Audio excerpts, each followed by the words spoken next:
So you've landed upon this video because you've now had your car for 12 months. Time has flown by, but there's some important steps that you need to know about. Absolutely, and through this video we're going to talk you through some of those steps that you might need to know or look at after having had your car for 12 months.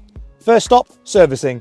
And most cars require a service after 12 months or after a certain number of miles. This is to help make sure your car's in tip-top working order and to help make sure that you don't have any mechanical headaches further down the line.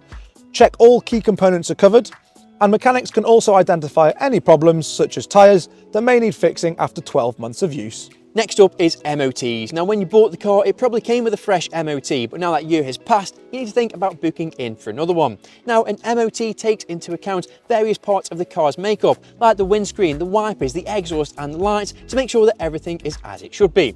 If you haven't got an MOT, then you could be fined up to £2,500. However, you can drive without an MOT to the test centre, but if you get pulled over, you need to make sure you've got a valid booking number. Insurance. After 12 months of driving, you'll probably have to renew your insurance policy, and it's a great time to have a look for the best deals amongst the numerous insurance providers.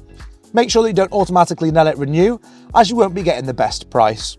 If you've had a 12 months incident free, then don't forget you'll be adding on a year's no claims bonus to help you bring your insurance premium down further. Another thing to really consider is costing. Now that you've had the car 12 months, it's a brilliant opportunity to calculate how much the car has cost you over that period. For example, you can calculate how many miles you've done in it, to how much fuel it's cost, to how many repair bills you've had to pay out on, and vice versa. Also, it's a good opportunity to see if you'd like to swap your car. You might want a more efficient model, something that's easier to run, more economical, or on the complete flip side, maybe you want something more powerful and invest in something bigger. So after considering those topics of insurance, costing, MOT and servicing, are you going to keep or are you going to sell? That is the big question, and you need to make the decision what's best for you. For any more useful tips and tricks like this video, please head to our Swansway blog. I'll leave a link down below in the description. But until then, please like and subscribe, and we'll see you next time.